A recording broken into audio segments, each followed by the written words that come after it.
gonna be an ASMR episode. Mukbang. You're gonna need a camera. So, what do you think of the term ideology? Like the word in itself, ideology. Yeah, so grammatically, like, it comes from idea, Greek, which is related to eido, which means to see. Mm-hmm. So an idea is something that you see with your mind. Mm-hmm. But this is the etymology, right? But and then ology is logos, so it means teaching or knowledge or word or something like that.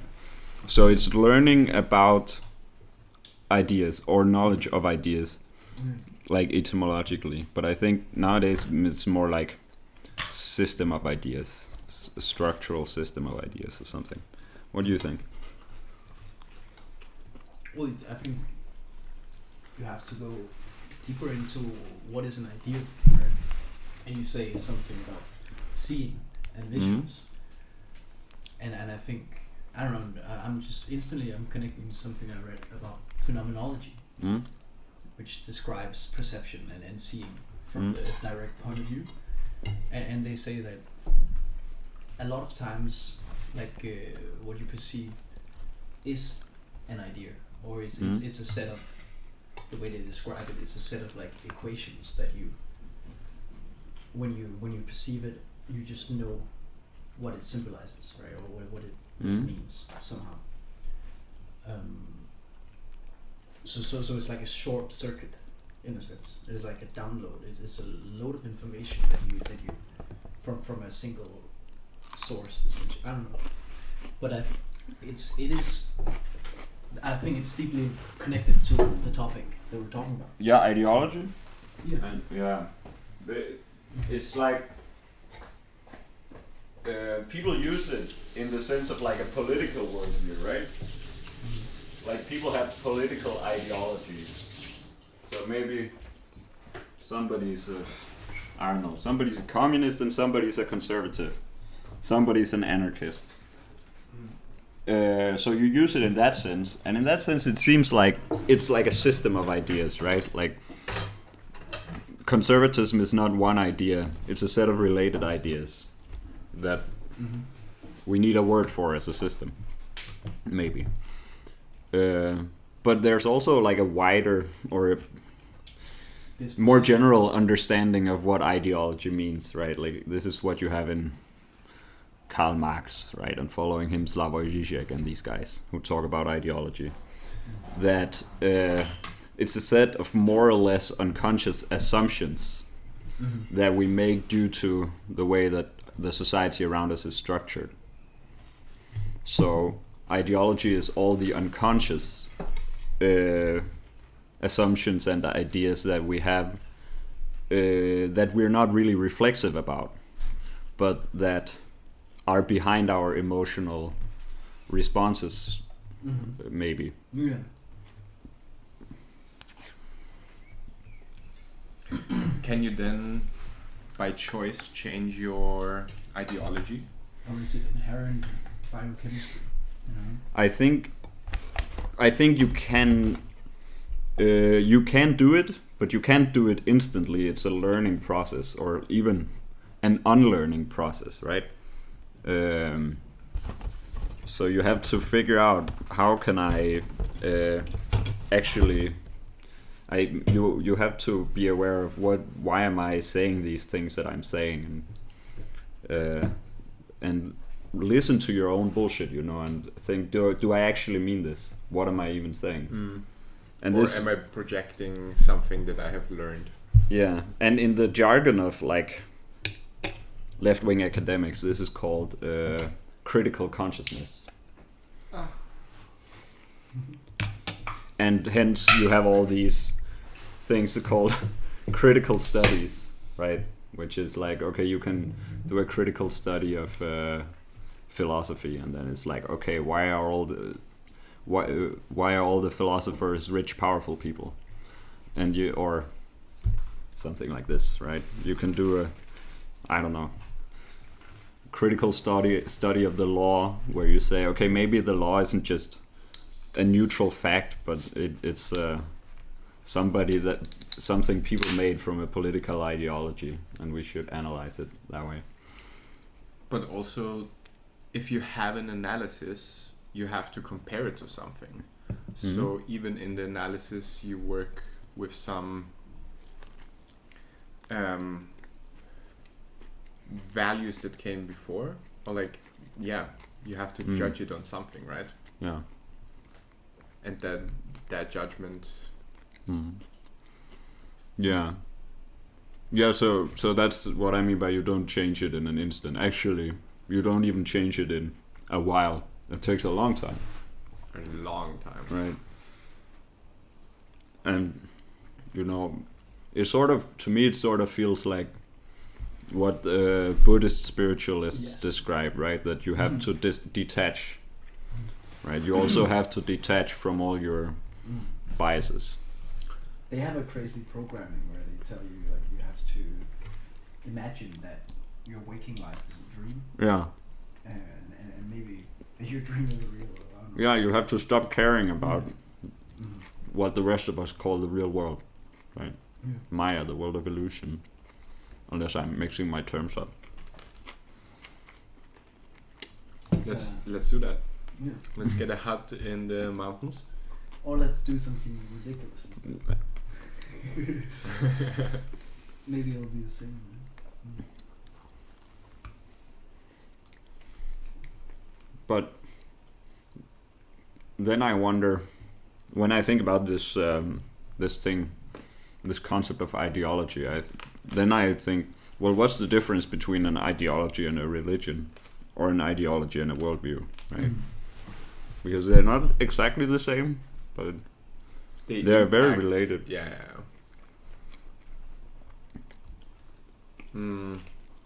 I think, for example, for religion, most religions give you a framework to, like a worldview, a boundary for what your worldview can even be. In that it gives you a creation myth, how did it all start, kind of where are we going, kind of covering all the bases, and following this system, your thinking gets. So in this sense, worldviews, like religion, is more fundamental, right? In what or comes first at least. Like, I think you have a there's a religion before there's a worldview, or.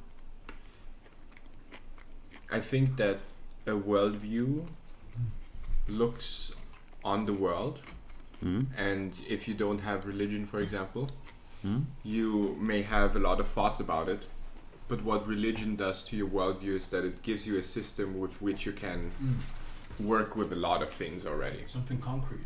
Or yeah. And but nowadays... ideologies don't. Or are you saying like just scientific? And science doesn't.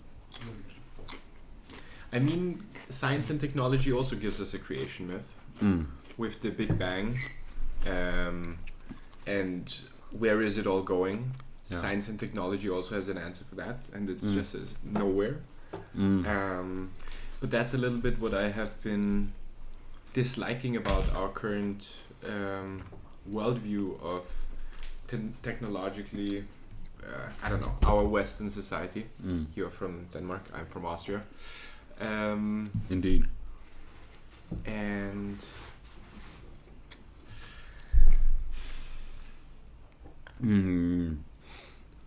I want to ask you guys. Wait, yeah, okay. So we often talk about like the general worldview which we all share, at least in the modern world. Okay. But you, I don't know, Kalle, I feel like you raised the question of ideologies through this approach as like it's more multifaceted, and ideologies, like all the different ideologies of anarchism and fascism and blah blah blah. Right? It shows that like we're different species just within humans in some ways, or within countries and within different historical epochs, right? In some ways, we have completely not just religions, but ideologies that permeate through just a matter of 20, 50 years, right? That completely change. And I agree with this on the fact I was thinking about how much biological evolution changes us and or makes differences between animals. But then if we see consciousness as being something which can be very, very complex in a lot of ways, then the changes in consciousness could be as big as biological genetic differences. Yeah, or maybe they're both signs of the same phenomenon, right? Or two aspects of the same development. But it's interesting that with the Big Bang and the as a creation myth, because, and you say, Matthias, how quickly ideologies mutate, right? Develop, change. Yeah.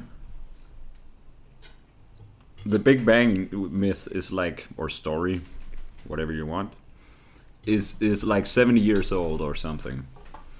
But to many modern people, it seems far more reasonable than the sorts of creation myths that we had in the past in the Holy Scriptures, for example, which seem rather strange to many modern people. Right? In 70 years. And the Big Bang, you can talk about whether that in some way is similar to older creation myths, but there's a lot of it that's also a new idea. Right? We feel very certain, or not everybody, but a lot of people feel very certain about the Big Bang, right? Yeah. I study physics, and I have also thought about this a little bit, for example, with black holes. And the further I have gone in my studies, the more I have understood how little I understand about black holes. And it's just in some way very funny to me that everybody just accepts that black holes are a thing. Because it, like, to understand the aspects of it just from a theoretical and mathematical point of view takes definitely a lot of time and a lot of work and knowledge. But then we just trust these people that they have done the correct thing. Yeah. And it is a little bit science and technology nowadays has a lot of similar structure to religion. Yeah. In the sense that you could, for example, compare God or divinity to science and physics and chemistry as concepts, and then you have people like the Pope who speaks to divinity in the form of the highest scientists, like the world-renowned people that do, like Stephen Hawking and Albert Einstein. And then you have the priests who are like professors, and then it gets like put down, or step by step it gets to the populace who believes what the priests preach. And it sounds a little bit funny, but the reason this works is because science produces miracles. They have, like, with the phones and the, like, every room having electricity, like multiple places, light, hot water, everywhere. That is a miracle. That really reminds me of the novel we just read, Isaac Asimov's Foundation, right? And within that, there's basically there's this multi-galaxy civilization, 20 million stellar systems, and so there's the Harry Seldon who predicts the downfall of the empire through math. And then it actually happens, and then blah blah blah. Then there's later these basically space pirates, right? That are from this. It's a long story, but basically they have advanced technology.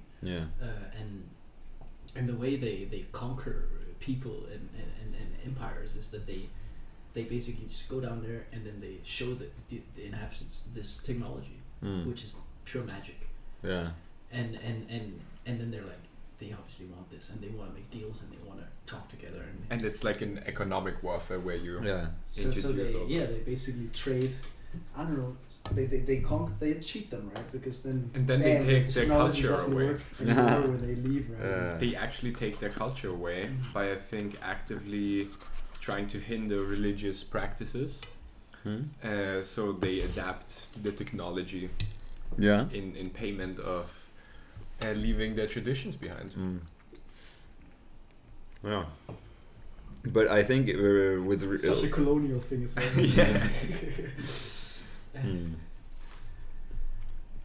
But this what you said, that science makes miracles. By that logic, you could make the argument that the way to find God is through technology, right? Just saying. But it also reminds me.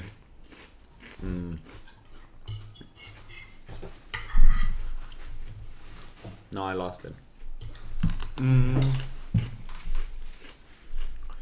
Yes, I think theoretically you could, or a way human society with technology could evolve, like where we become a cult of technology. Yeah. And it could, for example, happen that we just want to, in some capacity, create something that is smarter than us. With computers and general artificial intelligence that can then build itself up, and maybe if that without complications, of course, and it would probably take tens or hundreds of thousands of years, but maybe we could create God in some way through the most powerful machine that takes the whole sun as energy input and has been able to like build more of itself. But I think that science is more of a tool to look at the world, and it's a very useful tool. Yeah, I mean, if you distinguish between science and technology, then there's this whole discussion. The philosopher, the beloved science fiction writer Arthur C. Clarke, who I guess was also a philosopher, in a sense. He had this famous quote that if you have a technology that's so advanced you don't understand it, it looks like magic, or it's no different from magic. And it's funny that he should say that, and because going back to the Big Bang thing, and this conflict with between old myths and new myths, the Catholic Church, the Vatican, they have lists of dogmas that are accepted. This is proper Catholic knowledge, and they changed it in the 50s so that they no longer consider the Big Bang incompatible with the biblical creation story. Yeah. These can both be true at the same time. This is the Vatican's official stance. Yeah. This is very hard, I think, to understand. I mean, in one sense, you can just say that, well, the biblical creation myth should not be taken literally. But it feels like then you say, okay, then it's just a story, then it has nothing to do with what really happened. So that doesn't feel right either, right? Then you should just drop the biblical myth. I have been thinking about religion and how a lot of people definitely want to follow religion, how it was practiced a long time ago, or how it came up, or in whatever way, and whatever that means. But I, for example, have a hard time with looking at religion and disregarding everything that has happened until now. Because for technology, for example, in the way it has advanced, and our global culture has advanced, those are for me not things you can disregard when thinking about spirituality in some, or like, I don't know. It has to somehow work into the framework because it exists. Yeah. You can't just disregard what exists. Yeah. That's not very serious. But maybe you can, just don't believe in it. Do you know the philosophical term solipsism? No. Solipsism is the view that, well, the strong version is that nothing exists except for me. Mm-hmm. And the weaker version is I can't be sure that anything exists except for me. Yeah. Right. But this is something philosophers learn, like you learn about it very quickly when you start studying philosophy, what solipsism is. But there seems to be no one around, and barely anyone in the past, who were actual solipsists. Like nobody actually defends this position. It's just like an abstract position that exists so we can discuss it. But it is a good example of sort of a radical worldview, right? But one also hard to wrap your mind around. Yeah, it seems to contradict like what we immediately, how we perceive the world immediately. But ultimate reality of Buddhism is solipsism. It's no, it's the weak part, you know. Yeah, but I don't think so, because Buddha's protest against what came before him was that everybody was talking about Atman, which to me is, as far as I understand what Atman is, that's I. That's me, right? And then there's a whole thing where you can go through Atman to get back to Brahman and realize that I is actually just part of the absolute. But Buddha said, no, that's dumb, that's wrong, don't follow that path. And then he said, An-Atman, not Atman. Mm-hmm. That was one of his key points. Atman is not a thing. So don't focus on it. Mm-hmm. Yeah, well, God is not. Right. Yeah, and I am not. Mm-hmm. Right? Yeah. Mm-hmm. By which you can interpret this in a million ways, right? I think what he means is that people walk around thinking that they are something, but like a definite thing, and then you can make a list. These are my personality traits, and it adds up to this personality. But if you start thinking about all the individual traits that define you, you find out that they can all be taken away, and then there's nothing left. Yes, you're completely right. You know, and that is well, I'm thinking about my Buddhist philosophy class where we were talking about this, and there was a big debate in Buddhism, right? Does other people exist, basically, right? But by this logic that you just described for us, it's the wrong type of question to ask in the first place, right? Because it kind of assumes the I. Does other people exist? Right? Oh, that means I exist, obviously. And so you're wrong from just the question in itself, and that's very interesting. But it's such a weird thing to wrap your head around in ego consciousness. First of all, to question the idea that other people exist. That's gnarly, man. You know, it's, when you're in ego consciousness, at least it's like, whoa, okay, because there's a limit to your epistemology. Like you cannot be inside another person and really 100% feel them, and like you are situated here, and you're experiencing this stream of images and feelings and sounds and I don't know.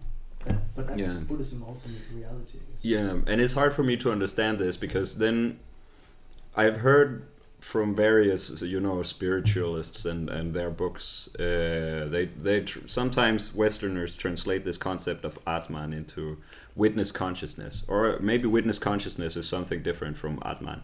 I'm not sure, but witness consciousness is the idea that somebody's perceiving all this stuff, and that somewhere deep down behind everything, I am a witness to this body and this life just going about things.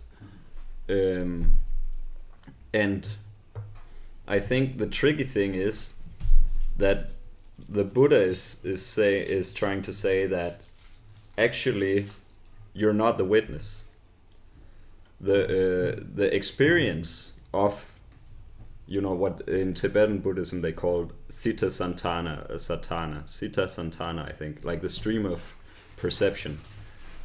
I think that is a real thing, but I think the idea that there is a stable entity that witnesses it is a mistake. Mm-hmm. Well, I don't know actually. Like, I think ego is real, so I'm not sure the Buddha was right. But I don't know, because I don't think Atman is a real thing. I think ego is a real thing, although it's not stable. It develops, but I think it is a real entity. Yeah, and I think so too. Yeah, and that's psychology for you. But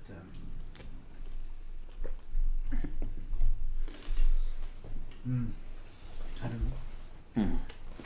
What would you need to convince you to take up a monastery life of a monk in India for the next until you die? In the sense of maybe that experience could be very profound and actually a better life than we have. Can I go to Tibet instead? No. Yes. But yeah, I think the deeper implication is, why do we see so many Instagram reels about people wanting to go to a monastery in somewhere? I don't know. It seems like I've never seen one, but I sure have. I don't know. Maybe that's my algorithm. So yeah. It'll come for me after the podcast. But no, I'm pretty sure it's a real thing, man. And then, like, that seems to be when you talk to people and you talk about, like, changing your life. I don't know. I feel like a lot of people see that as a certain ideal, and you know, some people dream about it at least. And I think it's a reflection of wanting to change your worldview, wanting to change your mind. I think, yeah, though that's true, but I think it's also counterculture, like counter-conformism. People who somehow think that there's something wrong with society around them, so they're like, fuck that, I'm gonna do something else, right? And then of course that just begs the question, why do people think that? Why do we have counterculture? Yes, I think Guy Debord in the Society of Spectacle talks about this. Like, by spectacle, he's referring to like the society of images and sound and Hollywood and smartphones and social media and all this superficiality in which he describes as images upon images. Or like, imagine the way I saw a YouTube video describe it was that, like, within a video of YouTube, there's so many things that are referring to other things that are referring to other things. Like, you can have a video of Donald Trump talking about an actor who spoke to something who did, I don't know. We talked about there's endless references, and the thing is, you have a whole genre of videos that are videos of people watching other videos. And then there's someone called John Baudrillard, who writes Baudrillard, yeah, who writes in Simulation and Simulacra, that like these images and their references have actually stopped referring to anything in the real world now, and so it's kind of a simulation of something. I don't know. It's he gives the example of like Disney and cartoons, or I don't know. I think it's gotten so, I don't know. I think when I remember reading this from Jean Baudrillard, and I think about action movies from the 80s, like have you, or 90s? Have you ever seen Commando with Arnold Schwarzenegger? So in that movie, he's a big guy, right? And he has 1,000 enemies, and they all have machine guns, and he has machine guns also.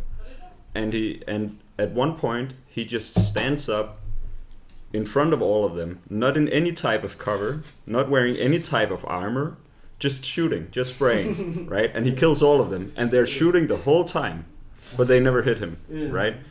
And when you have a, let's call it an artwork. Let's say, let's give it the benefit. When you have an art piece like that, a simulation in Baudrillard's terms, where it doesn't matter what would have happened if this story was real, because everybody knows, well, he would be fucking dead. But it actually doesn't matter, neither for the story nor for the audience response. People don't expect the bullets to hit him because they know, because from all the other simulations, that in movies bullets don't hit. Maybe they know that they do in reality, but the movie doesn't have to refer to reality. It doesn't have to... it works on its completely separate constraint. It's set in movie world, which is an amazing place that doesn't exist. Another very interesting except in movies. That they pull from the movie idea is this point that, like, the simulation or the spectacle or simulacra, whatever you call it, it overtakes the real reality in a sense, and it becomes the truth. He gives this example. I think it's Guy Debord, who talks about the movie about the Vietnam War. I forget what it's called again. This is very, very famous movie about the Vietnam War. Yeah, there's a bunch. Apocalypse Now? Yes, sir. All right. Yes, thank you. That's the one. And so, I don't know, that this representation of the Vietnam War kind of becomes a substitute for reality, in a sense. And like, because you have to remember, in the present now, 2025, the Vietnam War happened. But it's not. What is real from the Vietnam War is very much the movies and the memories that we carry through that. So very often these overtake reality. And I don't know, so you can notice a bunch of propaganda in Apocalypse Now, like, I know you never really see them kill anybody, right? That's, I mean... you see them bombing a whole village, right? But, do you see the limbs like flying on off? camera, right? Or like, I don't know. No, but I mean, there's a big discussion there whether it's the people who made it, some of them, it's very interesting. The director thought he was making an anti-war movie, Francis Ford Coppola, like your standard nice guy liberal, made some good movies. He thought, at least that's what he said, that he was making an anti-war movie. But the guy who wrote it, now I forget his name, but if anyone's seen The Big Lebowski, then Walter is, the character is based on that writer. I forget his name, we're gonna have to look it up. He is real, like, right-wing, right? He thought he was writing a pro-war movie. He has said that. So the director and the writer disagreed on whether they were making a pro or anti-war movie. I can look it up. Someone who wrote what?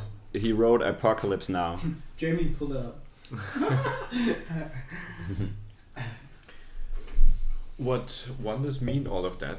Because we're talking a lot about very abstract concepts that live in the life of each and every human, or like in our bubble, let's say. And it's just so surprising to me that we 20,000 years ago were an animal hunting in Africa, and at the same time living that life we're able to like hold all of these abstract structures which get more and more abstract. Like even the black hole is such an completely abstracted away thing where you just makes me wonder. Google says that the screenplay co-written by Coppola, John Milius and Michael Hare is loosely inspired by the 1899 novella Heart of Darkness by Joseph Conrad. Do you mean Joseph Conrad? No, I mean John Milius. But thank you. Yeah, this guy John Milius. He actually... The Big Lebowski, right? Yeah, he's... Walter Sobchak is like a parody of him. But John Milius actually wrote some good movies, and he's like aggressively right wing. But he wrote some good movies. He wrote Conan the Barbarian, which is hilarious to me. Yeah. Such a good movie. And Red Dawn, which is like a movie where the communists invade the USA. But yeah, I wanted to tell you why I just changed the topic to John Baudrillard and Guy Debord, because we're talking about Buddhism and about moving your country to be in a monastery, and so I think one of the conclusions you can draw about this, the spectacle or the simulation, or whether you can also call it a certain worldview that we all share. I think it is that really it alienates us from each other. That's at least Guy Debord's point. And so it draws us apart in some ways, and it makes us see the simulation instead of the reality. And I think so a critique you can make of these people who want to go in a monastery or who want to. There's a lot of people who dream, I think, too, about starting a life in a new village somewhere. And at least we've talked about that, guys. Like making our own little village or getting away somehow. And so I think that's a representation of the ultimate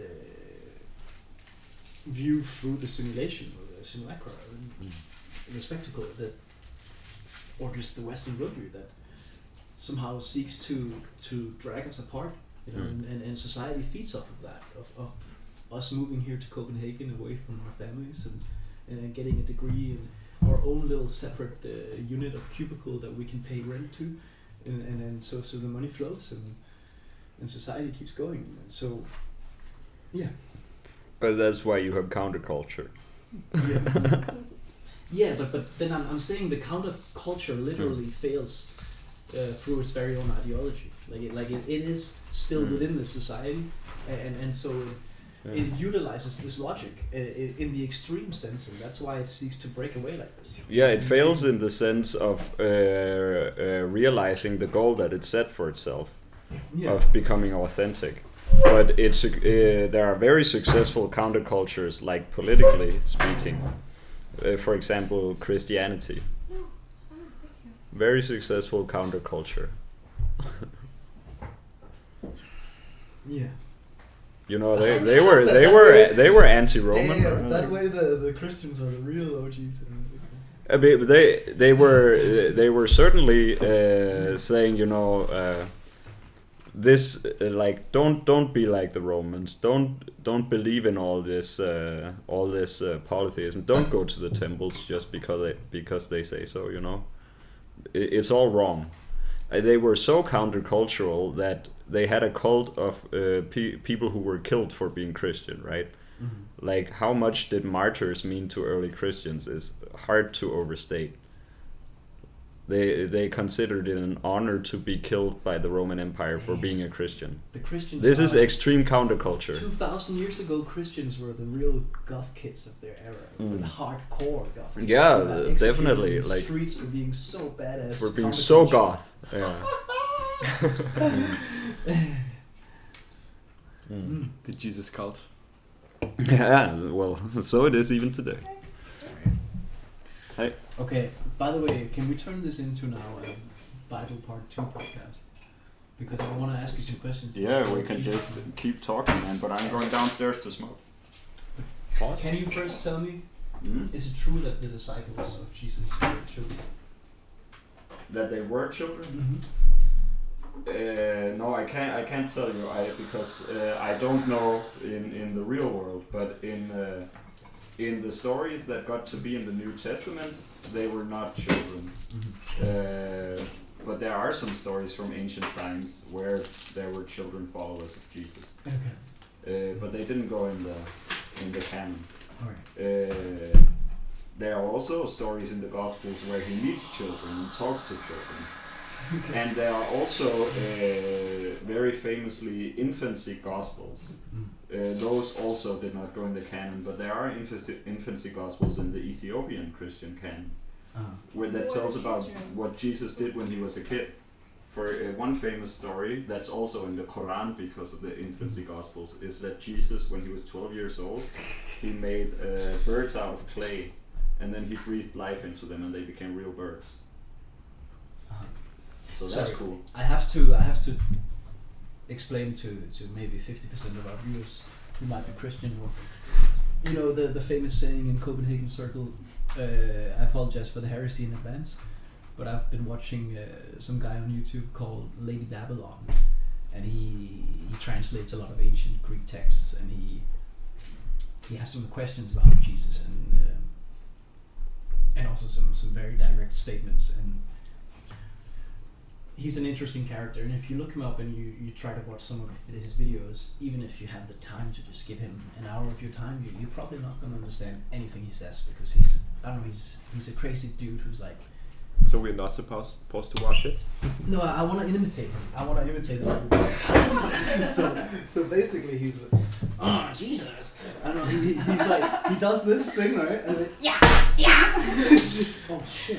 For the viewers, Matthias took off his belt and he takes out his belt and the table with the belt. He slaps the table and he's like, Matthias, can I borrow the key chip? yes. Did I give it back to you?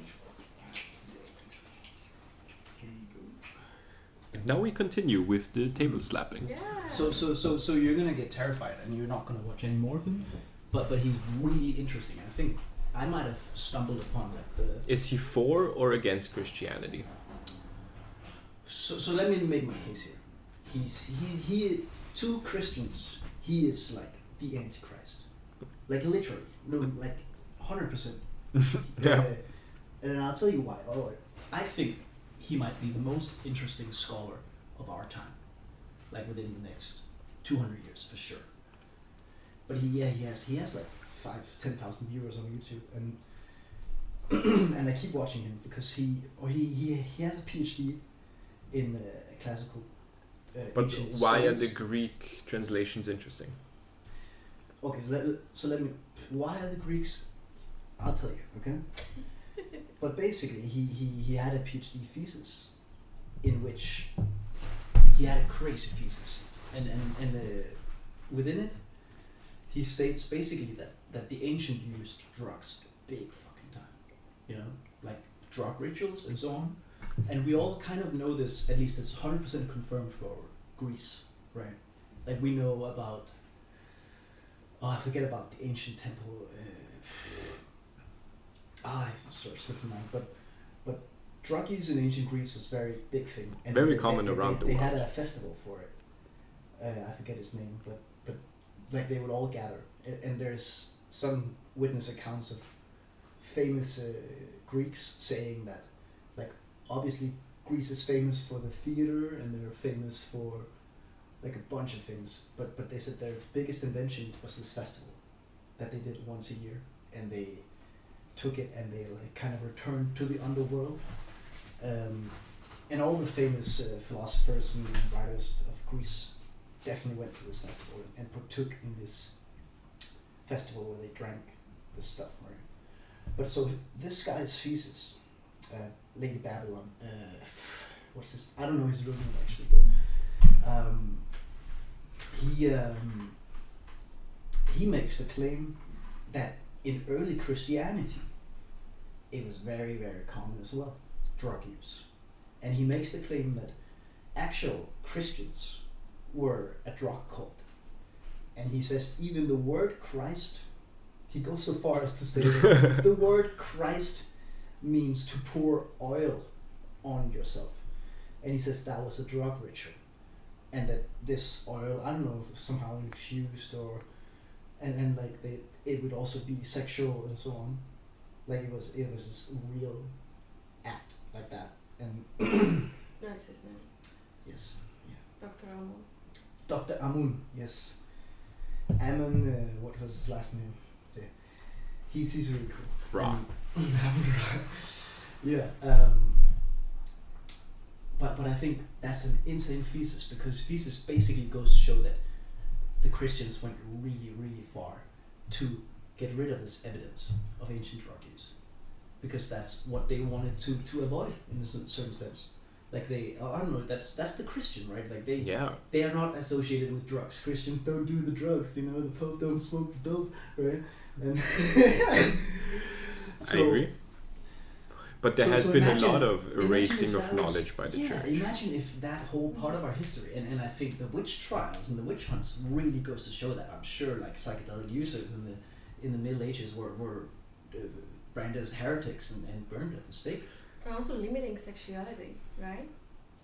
Like only have sex when you want to have kids, but it's like It's a drug use. Sex is drugs, you know. Yeah. But so yeah, I think that goes to show like we have a completely distorted way of, if this is true, like that's the biggest red pill that we're gonna see maybe in our century. That like that our past is sort of kind of fabricated, at least in the sense that drugs are illegal in our society today, and the average person would be like, oh, if you mention drugs, or I don't know, like it's such a taboo in a certain way, to a lot of people, or to a lot of people it's not as well. But really, the drugs are there in every even the Native Americans used it. Yes, I think it's very clear that. And it's also coffee is some kind of drug, right? I think it's very clear, but to uncover this, like hidden history of Christianity, that would be a big blow to that as well. But then, for a lot of people example, figure it out, obviously. with Coca-Cola in the beginning having had cocaine in it, and opiates Good old being times. the good old times, and opiates being described way more easily and carelessly. You could also say that after the Christians made those new rules of sobriety, that we still went back, but now we are again at a very anti-drug stance. I think it's always been kind of a debate how you should deal with these things, right? I think there's been a tendency in the 20th century to have the law step in more often, which is also due to the fact that with modern chemistry we have some quite powerful drugs now that we didn't used to have. But like opium use specifically is evidenced from 8,000 years ago. That's before we knew how to make alcohol. Yeah. Do you know Probably. where? Iran. Iran. And cannabis use is attested like 4,000 years ago, like cocaine leaves, etc., etc. There's a bunch of it, but most likely the form they used it in was not as powerful as what we have today.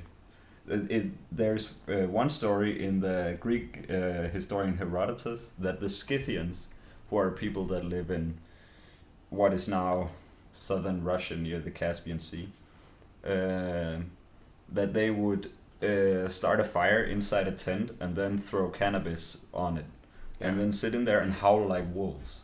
So they would hotbox and howl like wolves in a tent, right? And that's 2,500 years ago. Okay, Kevin, in the beginning of this podcast, you asked me, what do you think of the term ideology? Yeah. Now I want to turn the tables and do the Uno switch card and say, Kalle, what do you think of the term drug? You know, like, what is a Die drug? Drogen. Yeah. Well, there's this term baseline, right?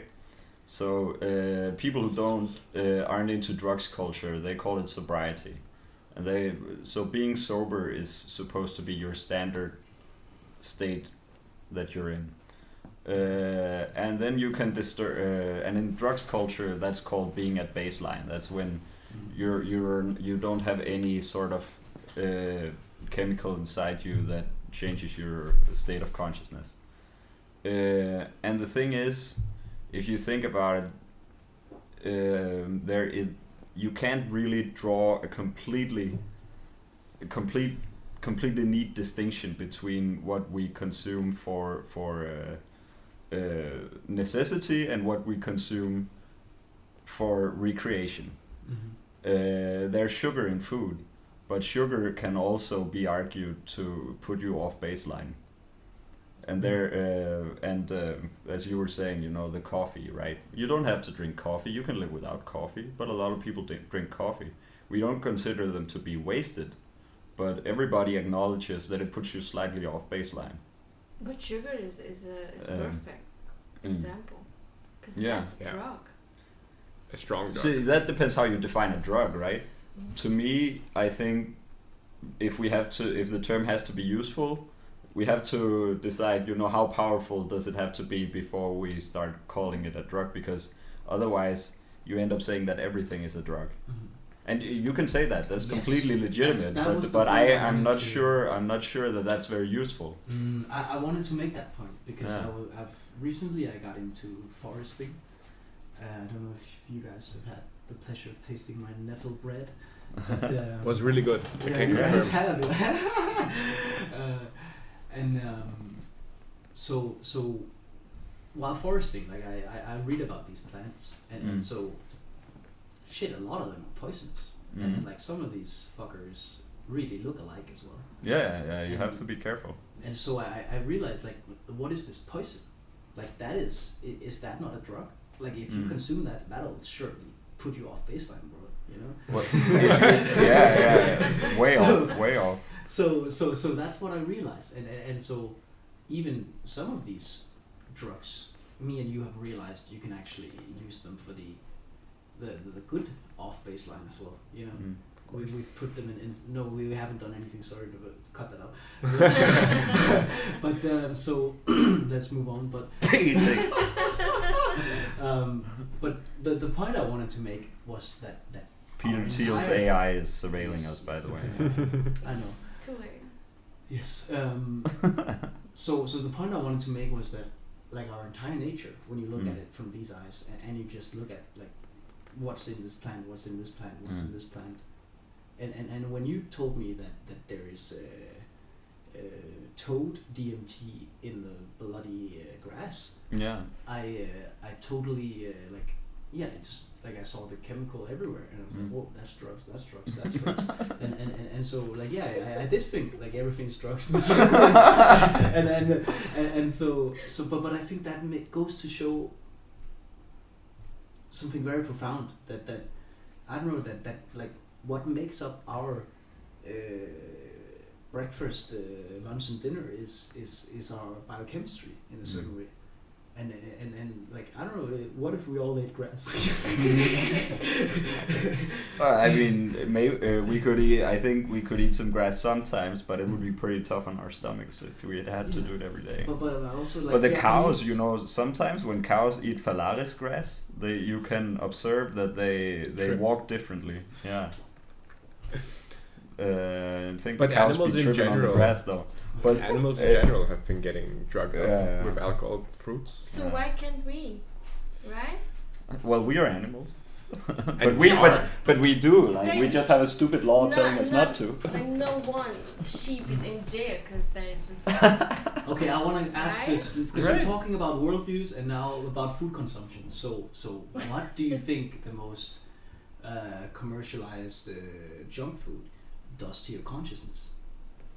Do you mean through the system that it is given to you, or directly? I don't know, because my experience of it, whenever I have a big fat meal, I always crash out and I feel tired, and I kind of, after this burger right now, I kind of want to just go to sleep and then gut this out, you know. I don't know. So I think my point, or where I want to get at, is it's a larger, profound, I don't know, you could say conspiracy in a certain way, but it is what we're talking about with John Baudrillard and Guy Debord, how society kind of alienates us or estranges us. And I think one way it does that too, and this also ties into the Foundation series conclusion that we talked about, where like the aliens or the people coming with the technology kind of want to separate the inhabitants from their own spirituality, and so in that idea it kind of leads to that there is a certain war for our minds and our consciousness, But I'm not saying this is necessarily deliberate.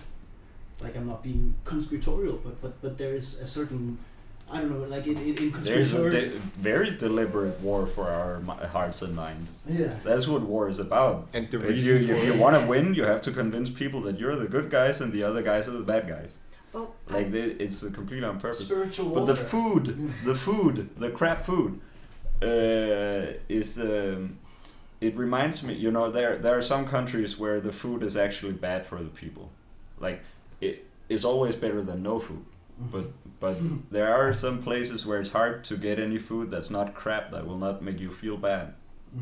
And it reminds me of how in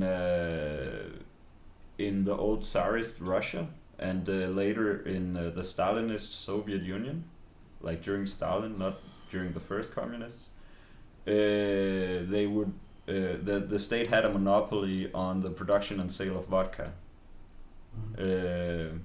And there was a very deliberate effort on the part of the state to make sure that everybody was drinking vodka, because people who are chronically wasted on vodka are incapable of organizing a revolution. But they are capable of harvesting. You can be shit-faced out of your mind, but all you have to do is go in a field and grab the wheat. You can do that even if you're wasted. And right? I feel like that's and maybe something junk food works the same way. I mean, I would rather say that the phone works that way, where it kind of in the same way numbs your mind when you're tired. Like you go farm, your life is shit. You drink vodka, everything's fine. And that's so sorry. What do you think, Kalle? Ties into that like the way that yes, alcohol was outlawed or in the past, but now also psychedelics are outlawed, and so you can see that as a war for your mind, essentially. Like the state want to determine what sort of consciousness you are in, because some consciousness are productive and other consciousness are not so productive. And I don't know, acid trip 13 hours is maybe not so productive. Like you kind of need to go to work, man. You can't just be philosophizing about metaphysics. It doesn't help grow the economy. Yeah. No, yeah. And I don't Except know, for the drugs economy, of course. This ties into like the whole analysis of Michel Foucault, which is biopolitics, and the way that the state essentially tries to control you through biopolitics, regulating like life, organic life. Like we want to, some life, you have a certain standard, a norm, and you want your life to follow that. You want, I don't know, that's why you want your population to be healthy, and you want to educate them, put them in schools, but also some people you want to put in prison, and and so these, it's all regulation of life. Can we slow down a little bit, because I'm slow and I feel like I'm lost in the baseline, because you said we all have a baseline, but all the hormones, right, and events that fuck up your brain. You don't have to take drugs to feel like.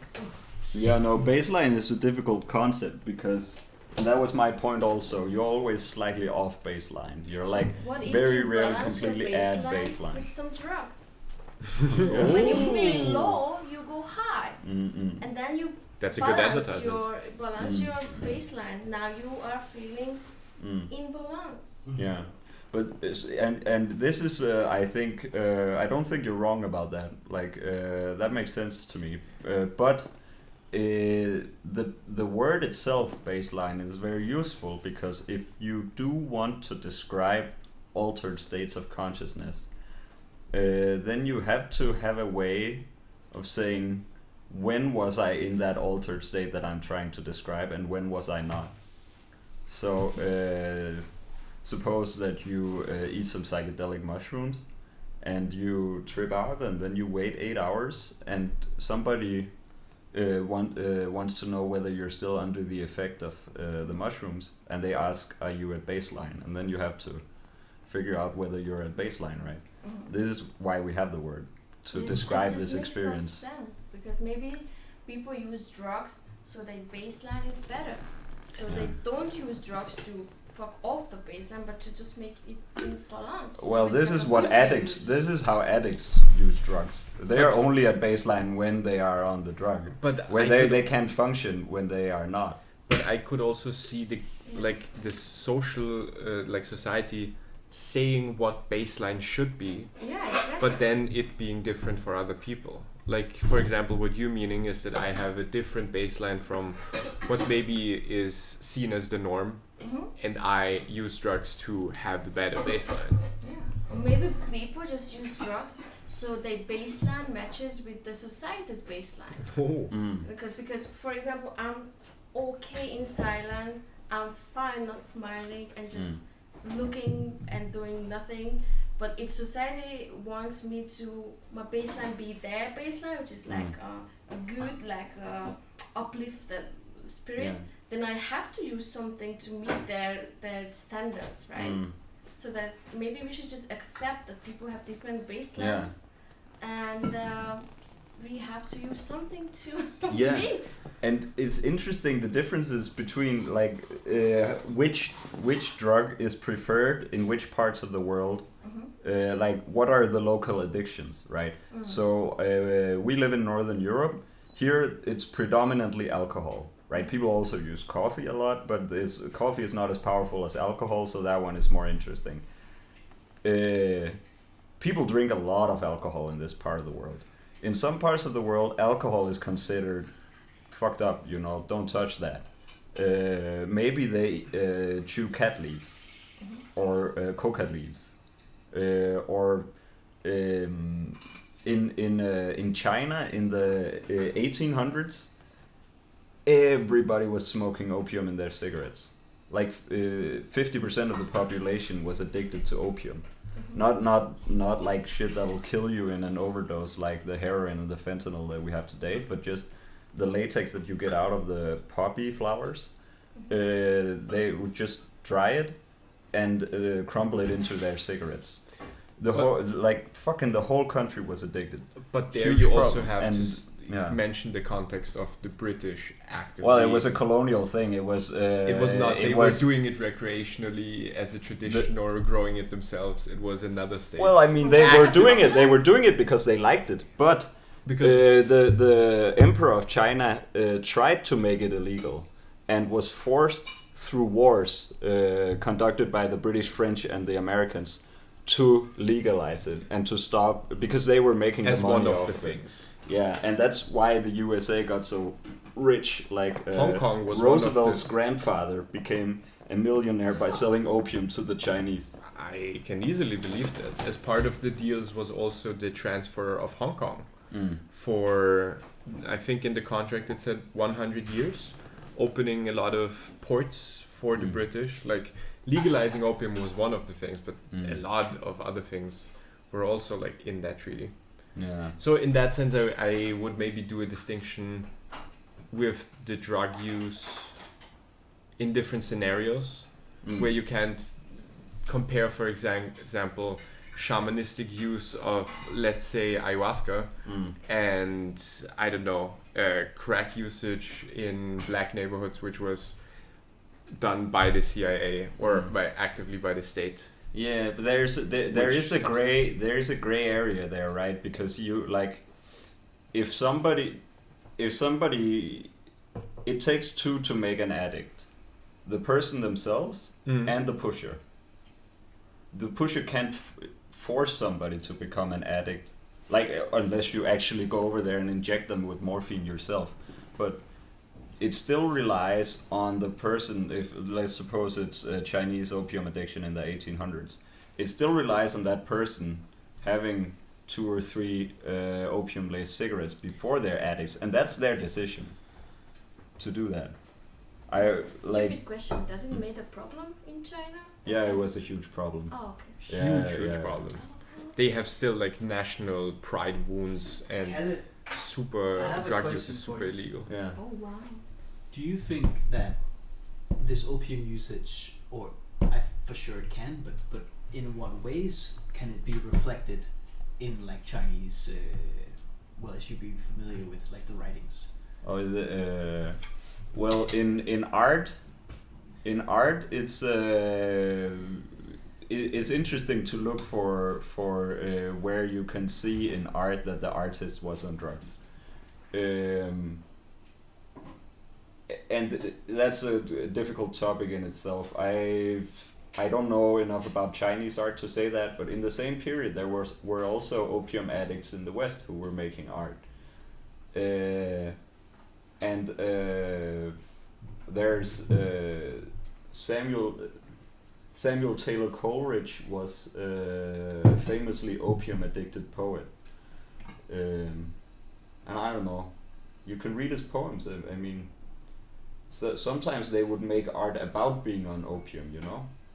Thomas de Quincey, he wrote the Confessions of an Opium Eater, which is an excellent and beautiful book about misery, right? Because he was so fucking addicted to opium.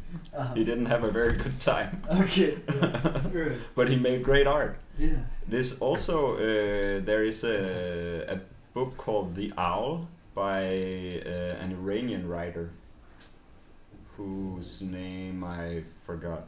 The Blind Owl, I think it's called. It's a description of his state of consciousness for like a week when he just sits in his home consuming alcohol and opium. And he has all these... Good vacation. He says in the beginning it's nice, but then it gets worse. But he has all these hallucinations where he meets people and talks to them, and he tells these stories. This one? Yeah, Sadiq Hedayat. Yeah, that's his name.